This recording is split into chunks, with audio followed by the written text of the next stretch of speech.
वारीचा घेतला पावलांनी आम्हा वाळवंटी तुझी सावली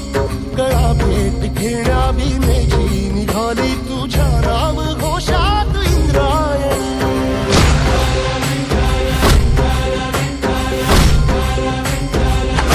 भिडे आसमंती ध्वजा वैष्णवांची उभी पंढरी आज नानावली तुझे नाव ओठी तुझे रूप ध्यानी जीवाला तुझी आस गा लागली